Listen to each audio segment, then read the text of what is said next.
Okay, magpapatuloy tayo sa ating pong pag-aaral patungkol sa paksa na pinamagatan nating The Sin as It Really Is.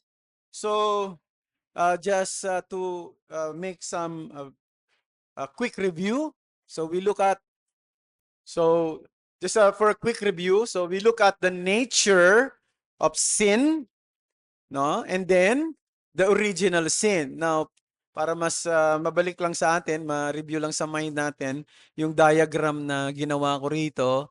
So si Adam, nung siya ay nagkasala, may dinala siyang guilt, no? Pero hindi lang guilt kundi corruption. Guilt and corruption. Yung guilt yun yun yung ating katatayuan, yung corruption yun yung kalikasang ispinasa, no, sa atin. So, ang tawag diyan ay imputed sin, no? So, makikita natin dito, so yung guilt ay ipinasa sa sangkatauhan via imputation, we call that imputed sin. And then corruption via generation, we call that original sin. So original sin has something to do with the corruption na dinala ng pagiging may sala ni Adan sa sangkatauhan, no? So yung mga bata, 'di ba? Sanggol. Siyempre hindi pa nakikita yung corruption, pero meron ng guilt, no? And habang nagkakaroon na sila ng edad, habang lumalaki sila, i-express na, nakikita na yung corruption.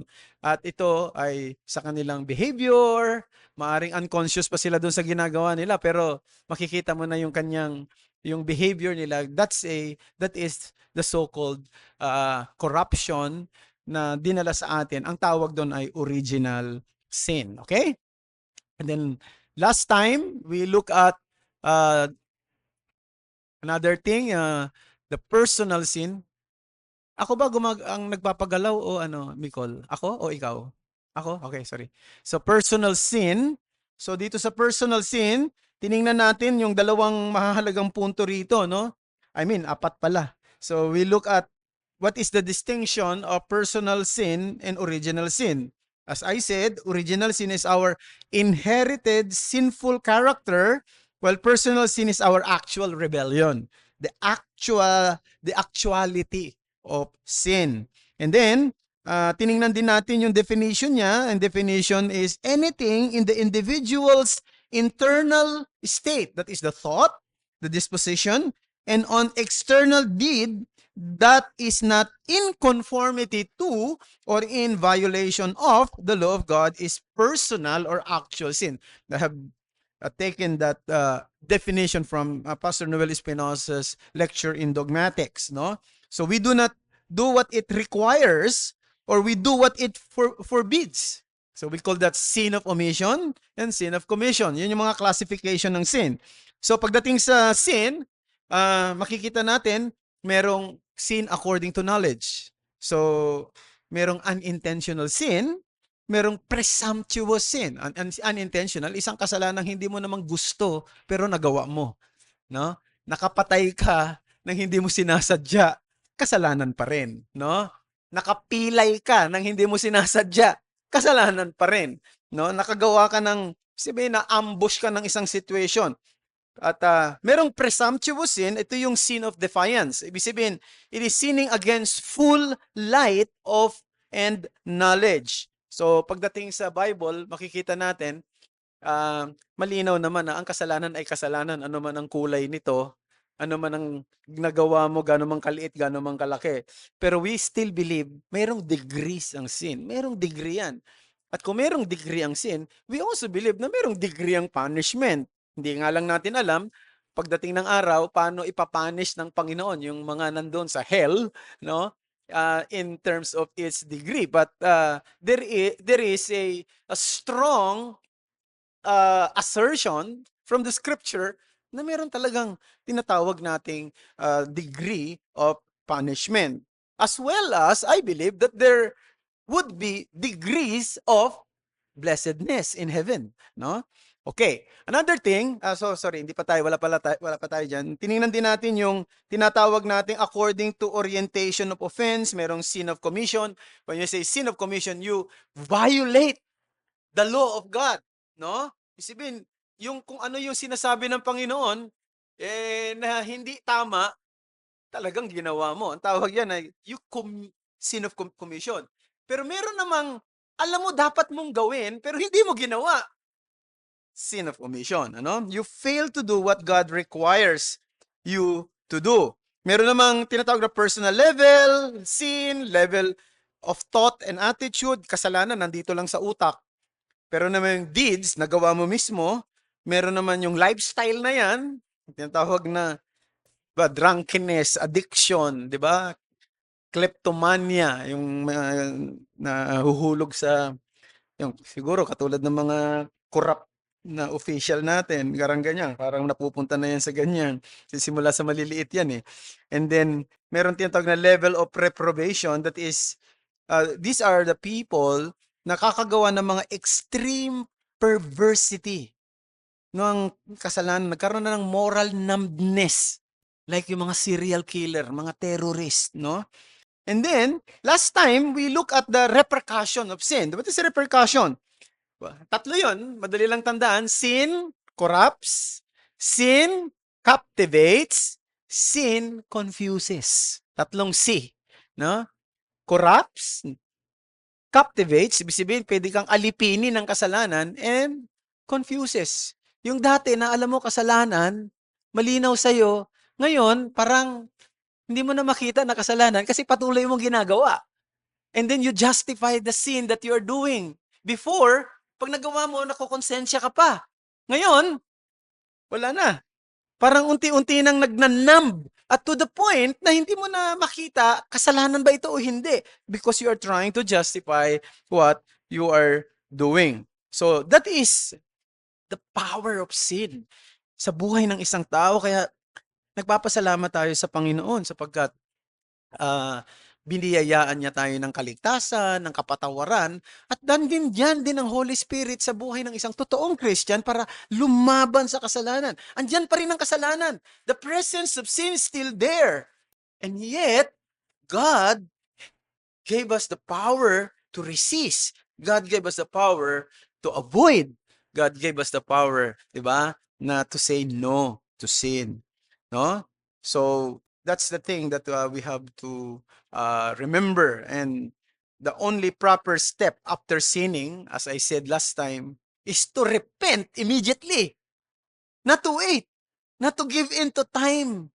No, not to give in time, to give in time to settle. Siguro, sige, magbibigay muna ako ng ilang linggo o ilang buwan bago ko itapusin ito. Naku, pag ginawa mo yan, hindi ka talaga matatapos na. Baka dumating yung time na ayaw na ng utak mo, pero ginagawa pa rin ng kamay mo, ng paa mo, ng bibig mo. 'Di ba? Yung mga addict ganyan eh. Siguro yung ibang mga addict ayaw na rin naman nila nung ginagawa nila, no? Pero yung katawan nila hinahanap na ito. Nahihirapan na sila. Kaya the only proper step after sinning is repent. Tumalikod, no? Pagsisihan at humingi lagi ng biyaya sa Diyos. Ngayon, this morning, we will be looking at another topic, social sin. Now, the subject of social sin is not being discussed in many classic systematic theology books. If you will be reading systematic theology books like mga kilalang systematic theology na ngayon na sinulat nila Louis Berkhoff, nila na Wayne Grudem, no? Yung mga magagaling na mga theologian sa panahon natin ngayon. Bihira kayo makakita ng chapter doon about social sin. In fact, merong isang actually non-reformed systematic theology na Christian theology ang pangalan na sinulat ni Millard J. Erickson, no? Meron siyang siya pa ang merong bahagi na doon sa kanyang aklat na about social sin. Kaya mahalaga rin na pag-usapan natin ito kasi it is clear na the effect of sin is not only true among individuals but even in the community and society as a whole. Ang kasalanan, may epekto yan sa lipunan. May epekto yan sa sa pangkalahatan, no? Sa community. Kaya malinaw yan, kaya tulad halimbawa noong nagkasala si Achan, remember Achan? 'Di ba noong nagkasala siya na meron siyang mga tinatago na mga kasangkapan, ano nangyari? Yung Israel natatalo sa kanilang pakikipaglaban. Nagugulat nga si si Joshua, ano ba nangyayari? Kasi imagine mo, tinalo nila yung Jericho, 'di ba may yung pinabagsak nila yung Wall of Jericho. Pagkatapos nung yung kalaban nila, yung pangalan ng maliit lang na city yun, AI ang pangalan eh. Natatalo sila. What's wrong? Yung pala, merong isang tao na gumagawa ng kasalanan. Naapektuhan lahat. So, tingnan natin dito na ang kasalanan ay merong tinatawag nating catalyst effect. At yung catalyst effect, hindi lang yan minsan isang tao, dalawang tao, sometimes community. No? And sometimes, society and minsan buong bansa pa nga. Kaya maganda ring pag-usapan natin itong issue ng social sin. 'Di ba? The Bible speaks not only a personal sin, actually, but a corporate sin.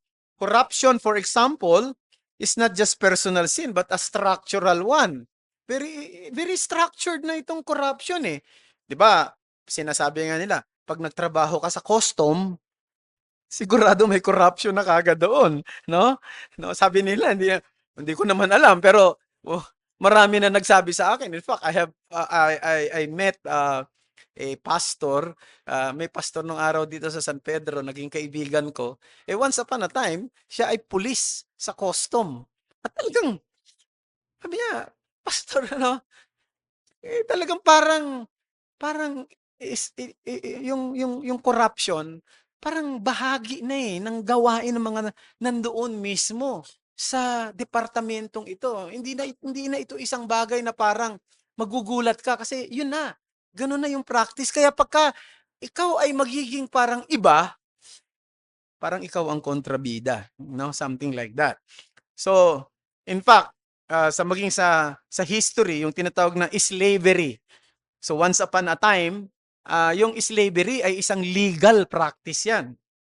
Kaya yung ginagawa ng mga British nung araw, 'di ba, katulad nila John Newton, no? 'Di ba si John Newton isa siyang kapitan ng barko. Ang trabaho niya noon eh mangidnap ng mga African doon sa Africa, no? Kikidnapin talaga nila 'yon kahit na ilalayo nila sa pamilya, maaring lalaki, babae, tapos ilalagay nila sa barko, no?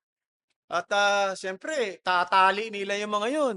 Pagka mahina-hina na yung katawan, siyempre mahaba ang biyahe sa Atlantic Ocean. Itatapon na lang nila mismo yan diyan sa mismong dagat para kainin ng pating. Nakita niyo yung bagay na yun at yun ay legal. Legal na gawain noong araw. Ibebenta yan sa ang tawag doon, slave trading, Ibebenta yan sa market, slave market. Tapos, kaya nga siguro magugulat kayo, bakit nga ba may itim sa Amerika? May mga negro sa Amerika, may mga pangit na salitang negro, kaya patawad. May black na lang. Racist, sorry. Baka may mag-ano sa akin na racist dito. Bakit may mga itim na mga British? May mga itim na mga, 'di ba? Na Canadian, may mga itim na French. Bakit? That was the product of slavery in the past. So merong slavery nung araw. Buti na lang nawala na yan. Pero ang tagal ipinaglaban yan ng mga lingkod ng Diyos katulad nila Wilberforce, no? Si William Wilberforce. Ilang beses niyang inihain ang panukalang batas na alisin na ang slavery doon sa Great Britain. Lagi siyang natatalo, hindi na nanalo sa boto. Actually, noong maipasa yung tinatawag na abolishment of slavery, patay na siya, no? Pero hindi ibig sabihin hindi siya nagtagumpay, no? Kasi yan, ano yan ngayon sa Amerika, bakit nagkaroon ng civil war, di ba? You remember, nagkaroon ng civil war sa Amerika, yung South, saka yung North, nag-away yan. Patayan talaga. Anong dahilan? Because of the black people. Kasi gusto ng mga taga North na alisin na yung mga slave. wala nang mga slave. Gusto ng mga taga-South, meron pa rin. Bakit? Kasi yung mga itim, nagtatrabaho yun sa kanilang mga negosyo. Sila yung mga nagtatrabaho sa mga tinatawag na cotton industry nila. Mga magagaling yung mga itim doon sa kanilang gawain. Pagka inalis nila yung mga malulugi yung negosyo nila, babagsak. So, ano nangyari? Ano, 'di ba? Nung araw isa lang ang Baptist sa Amerika. There was only one Baptist.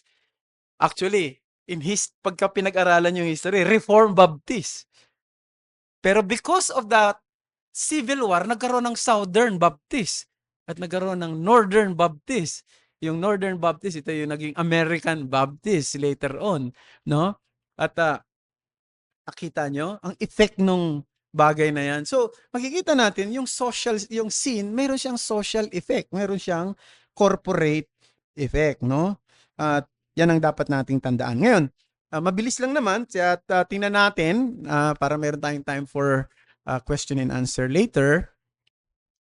So, first we will be looking at unang-una, yung tinatawag nating corporate nature and effect of sin. Yan ang unang pag-aralan natin. Pangalawa, titingnan din natin yung common structural sin. So, dalawang bagay lang ang ating i-discuss ngayon. The corporate nature and effect of sin, and then the common structural sin. So, what is the corporate and nature and effect of sin? Una, sin has a cosmic effect. So remember, Genesis chapter 3, verse 17 says, ano yung nakalagay sa Genesis 3:17 to 18? No. And to Adam, he said, because you have listened to the voice of your wife and have eaten of the tree of which I commanded you, you shall not eat of it. And then ano ginawa? Curse is the ground because of you. In pain you shall eat of it all the days of your life. Thorns and thistles it shall bring forth for you, and you shall eat the plants of the field. So, the cosmic effect is that God cursed the ground because of sin. Sinumpa ng Diyos ang lupa. So, dito natin makikita, bakit merong natural calamities? Merong earthquake, marahil, no? Merong volcano eruption, at maraming mga kung ano-anong klaseng nangyari dito sa ating mundo, it is because of the cosmic effect of sin. That's why in Romans chapter 8 verse 22, sabi rito ay, for we know that the whole creation has been groaning. Yun yung term na ginamit, groaning together in the pains of childbirth until now. Now, this is a personification. Ang ibig sabihin, hindi naman talaga naririnig natin na umuungol yung may umuungol ba? No, wala naman na umuungol yung lupa. Ang mundo, wala. No? Pero, ang punto dito, dahil daw sa kasalanan, maging itong creation, kung magsasalita lang siya, sasabihin niya, no, nahihirapan na ako sa ginawa mong kasalanan.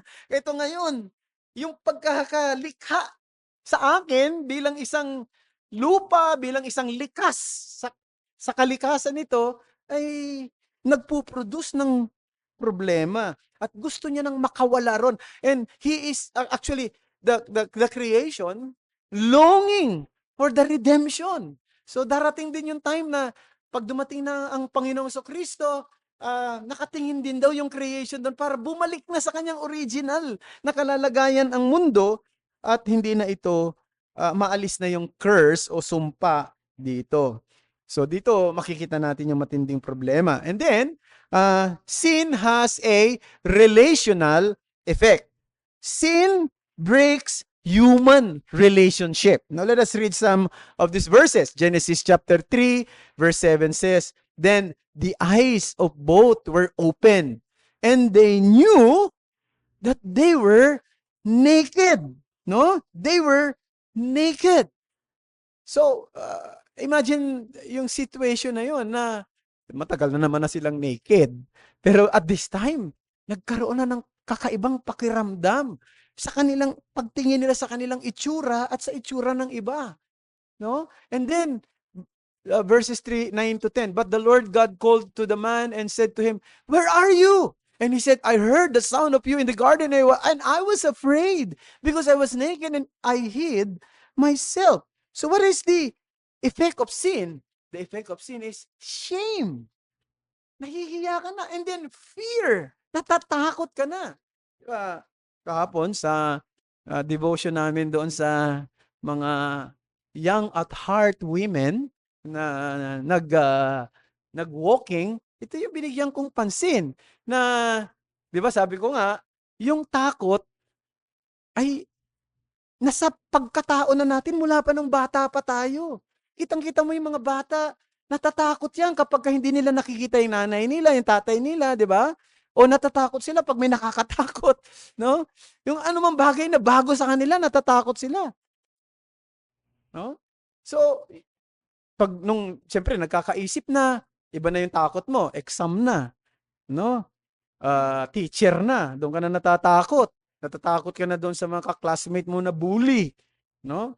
So maraming ganyan. O kaya naman, pagka nagkatrabaho ka na, iba na ang takot mo, no? Baka maliit lang ang sweldo, baka hindi ako pasweldohin, o takot ka na sa boss mo, takot ka na, marami na. Tapos, pag nagkakaedad na, syempre, iba na rin ang takot. Dahil tumataas na ang mga kolesterol at sa kung ano-ano, ang sugar, yung health issue na. And then, syempre darating na yung time na parang nakikita mo na yung doorknob ng heaven. No? Yung iba nga, baka nakakapit na sa doorknob ng heaven. Di ba? Lahat yan epekto ng takot. Bakit? Dahil sa kasalanan. Walang takot. Nung nilikha tayo ng Diyos, walang takot. Pero dumating ang kasalanan, nagkaroon ng takot, ng hiya ang tao. So, hindi ito isang bagay na maliit, no? Merong tinatawag na relational effect ang sin. And then, sumunod ay national effect. What is the national effect of sin?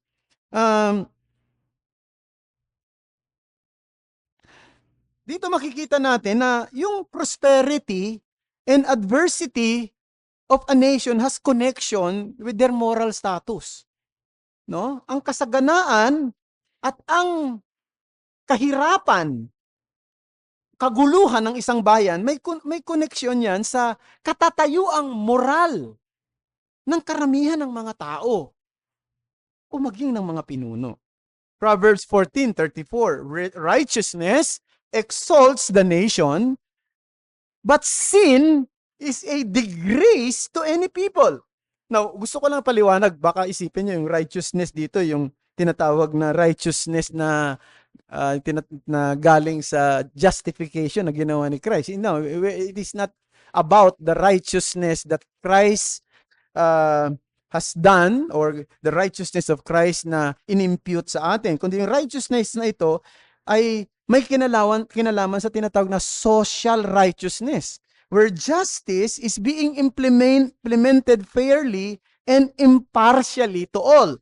Ang ibig sabihin, pwedeng ang isang bayan na hindi Christian, ang isang bansa, hindi mananampalataya ang karamihan o ang religious practices ng karamihan doon ay hindi naman talaga katulad ng nasa Bible, pero merong social righteousness. Ang ibig sabihin, merong matuwid na pagpamamahala. Halimbawa, yung mga taong may sala, pinarurusahan talaga. At hindi tinotolerate ang kasalanan nila o walang corruption, 'di ba? Parang ganyan. So, halimbawa lang, 'di ba? Tulad ng Japan, Japan is not a Christian nation. Pero maunlad ang bansang ito. Kasi merong social righteousness na pinapractice sila roon. Merong discipline na pinapractice. Pumunta ka sa Singapore, hindi naman masasabi natin na maraming Christian sa Singapore, maraming ang Buddhist doon marami ring Muslim, no? At marami ring mga tao ron, pwede nating sabihin na secularist, no? Pero maganda yung bansa. Bakit? Mahigpit sila sa mga bagay na dapat ay mahigpit, no? Sumusunod sila sa batas trapiko. Pag green, green talaga yan, no? Pagka Ano, iba kasi dito sa atin, pag nakakita ng yelo, bibilisan ng takbo. Hindi, sa kanila pag nakakita ng yelo, 'di ba, magme-menor na. Talagang ibang-iba sa, ano. So makikita natin merong pagdating ng gabi, wala ng katao-tao, 'pag nag-red yung light, red, hihinto pa rin. Eh, dito sa atin, wala ng pulis, eh, 'no? Kaya puwede na. So, naintindihan ba natin 'yun? So, dito lang yung maliliit na bagay na 'yan, magko-contribute 'yan sa tinatawag na prosperity or adversity or pwede nating sabihing uh, uh, corruption na nangyayari, disgrace na nangyayari sa isang bayan. So, okay, another thing is sin has a corporate effect. No? Individual members of a nation or society are deemed as sharing its sin without personal and active participation. No, halimbawa, the three great intercession in the Old Testament. Ayan, madaling tandaan yan. Meron tatlong mga magtitinding intercession sa Old Testament. Makikita nyo sa Ezra 9, sa Nehemiah 9, at saka Daniel 9. O, dali-andali tandaan. At ang magsisimula yung intercession na yan sa panalangin na, we have sinned. Sabi ni Ezra sa Panginoon, we have sinned. Si Nehemiah, si Daniel. Of course, hindi naman kasama si Ezra, si Daniel sa kasalanan na ginawa ng kanyang bayan. Pero isinama niya yung kanyang sarili. Sinabi niya, Panginoon, kami ay nagkasala sa iyo, no? Sa Isaiah chapter 6, verse 5. Sabi rito, no, ni Isaiah, "Who is me? For I am lost, for I am a man of unclean lips, and I dwell in the midst of the people of unclean lips." Ang punto rito, siguro, hindi naman natin pwedeng sabihin na hindi rin nagkakasala si Isaiah, pero kumpara sa kasalanan ng mga tao sa paligid niya, siguro naman hindi siya kasing tindi nila. Pero in-identify niya na yung kanyang sarili sa mga taong ito. Kami ay mga maruruming lahat ng aming mga labi. Kaya, is me. Sabi niyang ganun. So, the point is, ito yung pinaka-point dito, mga kapatid. Even if we are not guilty of its offenses, no? As part of the culture, ay, meron pa pala akong verse, sorry meron pa pala akong verse na binanggit. So ito, sabi dito, Titus chapter 1 verses 12 to 13, one of the Cretans, a prophet of their own, said, Cretans are all liars, evil beasts, lazy gluttons. This testimony is true. Therefore, rebuke them sharply that they may be sound in the faith, not devoting themselves to Jewish meat and the commands of people who turn away from the truth. What's the point? The point is, sabi niya, yung mga taga-Kreta, puro mga matatakaw, no? Mga sinungaling, evil. Ibig sabihin, lahat ng tao ron, puro matakaw. Walang slim, puro pala matataba. O puro na lang evil beast, puro sinungaling na pag kinausap mo, walang sasabihin totoo. Pag sinabi mo, saan po ba yung CR? No? Imbis na turo lang yung CR. Hindi, doon. Sa malayo. Hindi. Ang ibig lang sabihin, marami sa kanila ganon. Pero hindi lahat ng tao. Kaya lang dahil marami, identify na sila lahat doon. Diba? Noong araw, kapag sinabing Ilocano, kuripot. Totoo ba yun? Naman totoo yun. Dami yung kailangan ko mga Ilocano na ano rin gastador. Di ba? Marami. Pag sinabi nung araw na ano, no, patawad kay Pastor David, mga Ilonggo, lasinggero. No, nung araw, nung bata-bata pa ako, pag sinabi, Ilonggo, mga lasinggero yan. No? Hindi naman totoo yun, di ba? No? Pag sinabing mga Kapampangan, ano ba yan? Merong pangi, nakalimutan ko na Ano na? Dugong aso? Si June ang nagsabi yan, Hindi, kung mga Kapampangan dito, kayo, hindi ko alam.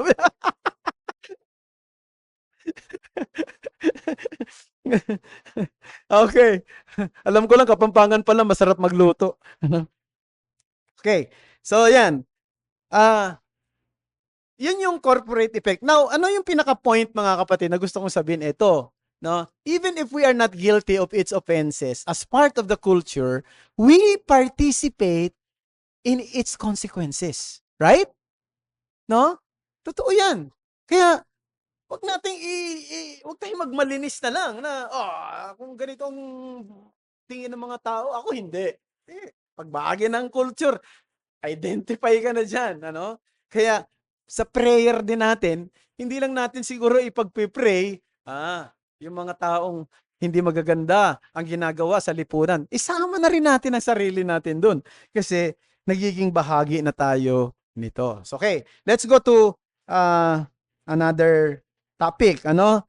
Common structural sins. So, the first thing ay yung pwede nating tawagin oppression. What is oppression? Oppression is the powerful exploiting the powerless. Yan ang oppression. May kapangyarihan, dahil sa mayroon siyang kapangyarihan, mayroon siyang posisyon, ginagamit niya ito para i-exploit yung mga mabababa, yung mga nasa ibaba. Isaiah chapter 10, verses 1 to 3, sabi doon, woe to those who decree iniquitous decrees, and the writers who keep writing oppression, to turn aside the needy from justice, and to rob the poor of my people of their right, that widows may be their spoil, that they may make the fatherless their prey. What will you do on the day of punishment? In the ruin that will come from afar, to whom will you flee for help? And where will you leave your wealth? So dito yung galit na ipinakita rito ng Panginoon, ano? Doon sa mga taong they are using their position, their power to oppress the needy, no? To deprive them of the justice that they needed. Amos chapter 5, verses 10 to 15, 10 to 12 lang. They hate him who reproves in the gate, and they abhor him who speaks the truth.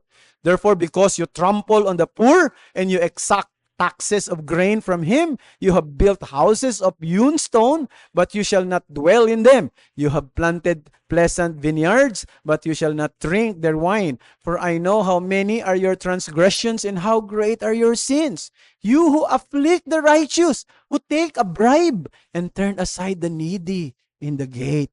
Ako, nakalangkot yan. Bribery, no? At dahil sa bribe, hindi ibinibigay yung tamang justice sa mga tao at sa mga taong nangangailangan. They are using their power to oppress the powerless. Another thing, violence. Violence means the use of force to harm or to obtain unjust gain.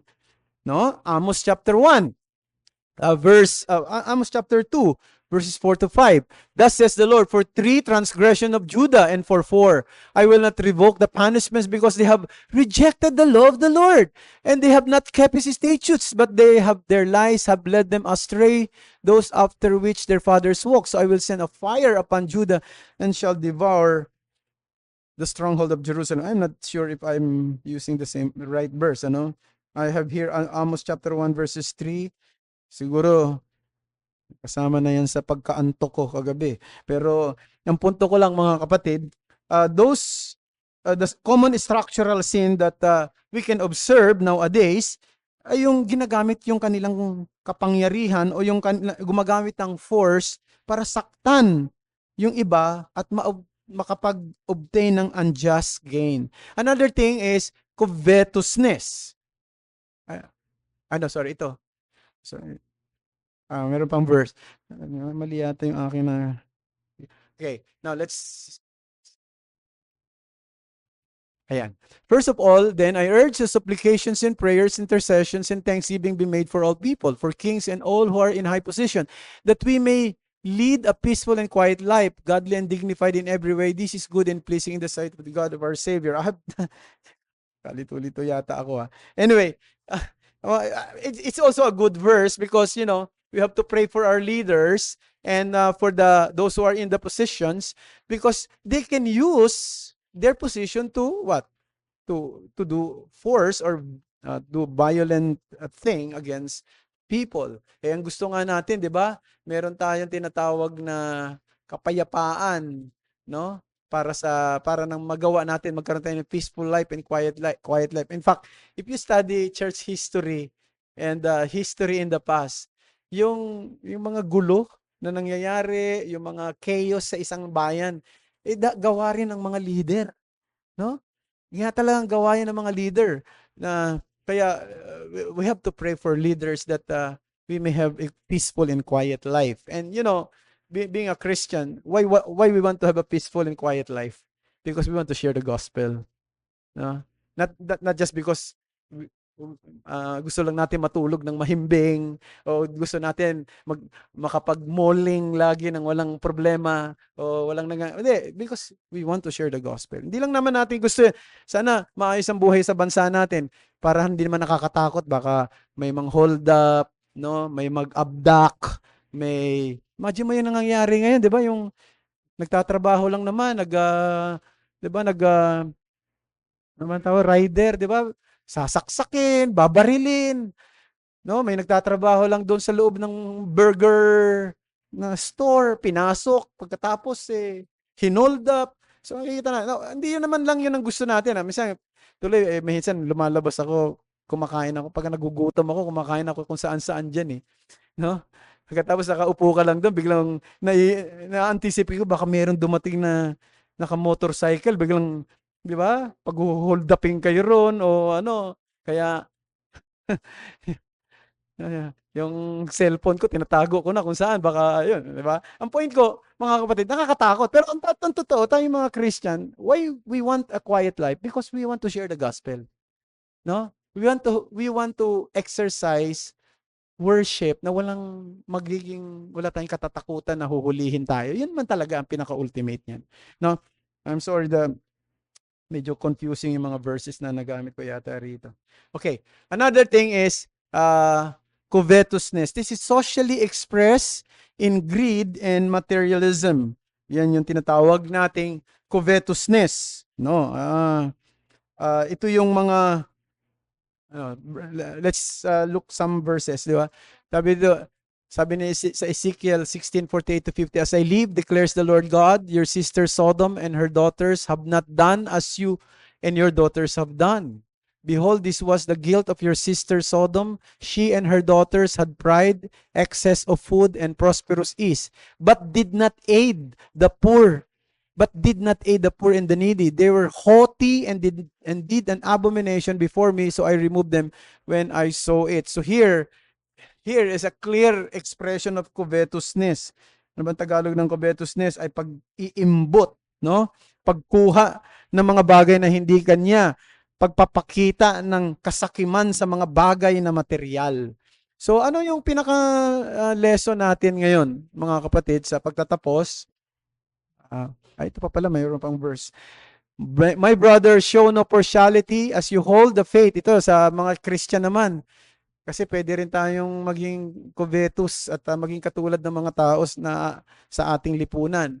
Sabi niya, as you hold the faith in our Lord Jesus Christ, the Lord of glory, for if a man wearing a gold ring and fine clothing comes into your assembly, and a poor man in a shabby clothing also come in, and you pay attention to the one who wears the fine clothing and say, you sit here in a good place, while you say to the poor man, you stand over there or sit down at my feet. Have you not then made distinction among yourself and become judges with evil thoughts? So, no, nakita mo, ay, ang ganda ng kwintas ni Sarah. Mayaman siguro to. Dito ka upo sa harapan, Sarah. Okay. Ay, butas-butas ang damit. No? Diyan ka na lang sa likod. That's partiality, di ba? That is, you are expressing partiality based on material status of a person, the materiality of the person. So that's something that we should not practice. In fact, that's why in my belief, no, although I would not want to accuse those churches na they have services for the masters and they have services for the yung mga helpers and gardeners. No? Kasi I've been there, ano? I've been in that kind of I mean, I saw and I was able to preach sa mga ganyang klase ng churches. Yung mga sa umaga, yung mga mayayaman, sa hapon mga mahihirap, no? Bakit? Bakit? Hindi sila hindi sila socially, wala silang meeting of the minds? Wala silang social tawag nito, equality? That's bad. No, because in the Bible, you can see the master and even the servants, the slaves, they worship together in the church. So pagdating sa church, walang bossing. At wala rin namang ano bang trabaho mo, no? Katulong ka lang o kaya ikaw ay janitor o kaya anong trabahong mabababa. Hindi tama 'yon. Lahat pagdating dito, ang treatment natin sa isa't isa, pare-pareho lang mga kapatid, no? Paglabas natin, siyempre, paglabas mo, huwag ka naman mag-astang boss. Kasi pantay-pantay kayo sa church. Iba na. O kaya naman pagka labas mo na, dahil boss ka rito, pagdating doon, ay naku, doon sa church namin kasi pantay-pantay kami. Sige, ako na lang gagawa ng mga trabaho ng mga empleyado. Hindi na ako hindi naman ganon. Ang point ko lang, lahat tayo ay tinawag ng Panginoon sa iba't ibang larangan, pero pagdating sa iglesia, tayo ay pantay-pantay. So that's the point or the lessons or the challenge for each one of us is this. As Christians, we must be determined to live without compromise while earnestly praying that God would bring spiritual revival to our society. May our lives faithfully reflect the gospel as we seek His transforming work in our community. So this is something that we have to pray, no? Live a life that is with integrity, no? Without compromise. And also at the same time, we pray for the country. We pray for revival. If you study the revival, alam mo ba, pinag-aralan nyo yung mga revival, like sa Amerika, nagkaroon ng revival sa panahon ni Jonathan Edwards. Nung nagkaroon ng revival sa panahon na ito ni Jonathan Edwards, maging yung mga bata sa lansangan, no? Na ang supposed to be mga bata pinag-uusapan puro laro, no? Ang pinag-uusapan patungkol sa Diyos. Pinag-uusapan patungkol sa mga bagay na may kinalaman sa Kanya, no? So, makikita natin may effect eh. May effect talaga kapag karoon ng pagbabago sa lipunan. Kung ang mas marami ay makakakilala kay Kristo, may effect din yan sa lipunan na kanyang kinagagawa. Si John Wesley at saka si Charles Wesley, nakilala sila. Dahil doon, di ba, nagkaroon ng French Revolution. Ang isa sa susunod na mangyayari daw noon, British Revolution na. Anong ginawa ni John Wesley? Nag-preach siya sa buong Great Britain, nakasakay sa kanyang kabayo, nangaral, hindi natuloy yung revolution. No, ang ibig sabihin, kaya marami mga social scientists hanggang ngayon, pinaniniwalaan nila kung ba't hindi natuloy yung revolution sa Great Britain because of John Wesley, the Wesley brothers. No? Dahil sa kanilang hangarin na at sa tingin nila, mayroong malaking papel ang ebanghelyo ni Kristo sa pagbabago ng isang lipunan. No, mga kapatid. No? Kaya, wag nating i-give up ang message ng church. Ang message ng church, gospel. Hindi politics. No? Ang message ng church, gospel. Wag nating i-give up yan. Okay?